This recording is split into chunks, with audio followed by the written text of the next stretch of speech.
rush hour. Cooper Rush actually won the game against the Bengals. The Bengals, I don't know what's wrong with the Bengals right now. But literally when Dak Prescott needed thumb surgery after week 1 and they lost, the Cowboys lost, everyone was on Jerry Jones' back saying, what are you going to do? Who are you going to trade for? Here are some free agencies. They even tossed around the idea of bringing Fitzmagic out of retirement in order just to help the Cowboys get to where Dak Prescott could recover from his thumb surgery. At no point did anyone said, you know what you should do is start back up Cooper Rush. Nobody said it. Yeah. Everyone was talking about who you're going to trade for. Yeah. And Jerry Jones stuck to his guns. He said, no, Dak Prescott's looking like 4 to 6 weeks, not 6 to 8 weeks. Whatever. So, you know what? We're going to stick with Cooper. They were at home versus the Bengals, and Cooper Rush played a great game, and they won. Yeah. Jerry Jones is always yapping. Yes. Like he never shuts up. Yeah. Him and his idiot son. Like the two of them are just monkeys. Excuse me. Yeah. Like Jerry Jones is a very respected owner. I don't know about those two guys. He was on the Fan yesterday saying that, Dak Prescott could be back by week 4. He's not going to be back by week 4. So. Like, I don't know. I am just not a Jerry Jones fan. I'm not a Cowboys fan at all. Yeah. I am an Eagles fan, so I hate the Cowboys. But Jerry Jones is a pretty smart guy and a pretty shrewd owner. Well, I didn't agree with the decision about Cooper Rush because nobody knows who Cooper Rush is. Yeah. But now Dallas fans are on the rush hour train. They're riding high on a huge home win over the Bengals, who easily should have won that game. Yeah. But the Bengals are playing horribly. Who are the Cowboys taking on in week 3 again? I think it's Monday Night Football. Yeah. Divisional against the Giants. The Giants, yeah. Yeah. Who are 2-0. Yeah. I mean, Cooper Rush, the first 2 games, 26 for 44, 299 yards, no interceptions. He got a TD, he got sacked a little bit, but I mean, he's doing all right. He's getting them to where they need to go. Yeah, like Jerry Jones just has to cool his jets and just wait for your bye week. Bring Dak Prescott back after your bye week. You're going to play my Packers. We're going to kick your ass regardless. But you got the Giants this week. Then you got Washington. You got the Rams and Eagles back to back. So that's going to be. Those are 2 losses. That's 2 losses right there. But then you got the Lions and the Bears. Lions and the Bears, and then you got a bye week. So let's say they win 3 or 4 of those games. You're going to lose to the Rams. You're going to lose to the Eagles. But they can go 4-2 there. Yeah. They can beat the Giants, Washington, Lions, and Bears, no problem. So I'll put them at 5-3. Yeah. So positive 500 record going into the bye week. Yeah. Probably lose to the Packers. Yeah. And then you never know. They could finish out enough because the NFC East is not a strong division other than my Eagles.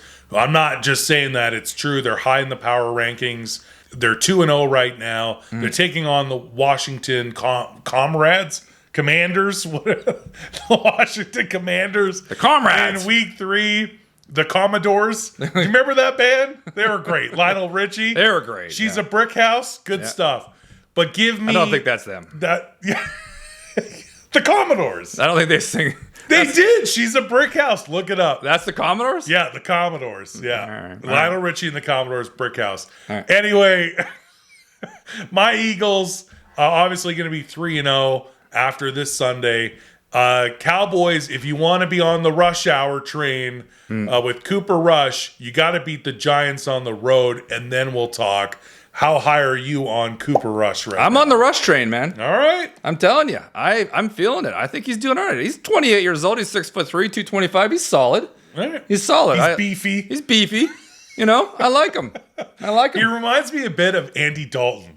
He's got a bit of the Dalton in him. Yeah, the Red Rocket, Andy Dalton. He looks a little like Andy. Yeah. But I saw Dalton on the sideline. What game was that? He's a backup somewhere. He's a backup. I think Chicago. Is that where he's? I think so. Is that it? Yeah. I don't know. Anyways, yeah. You can correct us in the comments if we're wrong. Yeah, I was like, oh, look at that. Look at Andy Dalton. I think it's Ginger the son of a bitch there on the sideline. You could just tell his hair is just gleaming. Yeah, it's very gleaming. Yeah. I gotta say this though. I don't feel like the Cowboys are utilizing Ezekiel Elliott enough. Oh no. It's the guy should be getting over 100 yards rushing every single game. He can catch the ball. Pollard is a great RB2, also a great pass catching back. Yeah. They are not utilizing CeeDee Lamb enough. Yeah. I don't feel like the Cowboys somehow pulled that off against the Bengals. But yeah, if Cooper Rush can go positive 500, then you made a smart decision and not tried to trade to get somebody else for that. Yeah, and okay, so I'm crapping a bit on Jerry Jones and his staff, but there has been so many segments that I've watched over the last 2.5 weeks, where everyone's discussing how the Cowboys, Jerry Jones is so involved with personnel. Yeah. He's so involved with signing players, and they haven't done anything for years. No. They're just like, we're just going to wait and see what happens. And you're waiting and seeing and again, you're the number one franchise in terms of value. I think it's worth like $7 billion or whatever. You got an unbelievable stadium. You and I went there. It was insane stadium. You are an incredible entrepreneur, but you lost Amari Cooper. Yeah. Amari Cooper left. He's doing all right. And then you really haven't added any pieces whatsoever. You're banking on Elliott. He's not running. He's averaging, I think, 2-point-something yards. He's not doing a lot. He's not doing a lot. You said CeeDee Lamb's not doing much. So I don't want to crap on Jerry Jones, but at the same time, I think he's too involved in his team in terms of the personnel. And you got to start adding some pieces there, or you're just not going to win. You're going to be bounced out of the playoffs in the first round like you do every goddamn year. You can't go 8-8 anymore, so you got that going for you. So you're either going, because there were 17 games. So you're either going 9-8 or you're going 8-9. That's your record. That's it. You're never going, 14-3. No. So that's what I'm just saying. Sorry, I don't mean to crap on Dallas, but I like Cooper Rush. I'm on the Rush train. Let's go. All right, so we'll see how they do against the Giants on Monday Night Football. Thanks for tuning into this bonus segment. We'll see you again next time on Just a Bit Offside. Peace.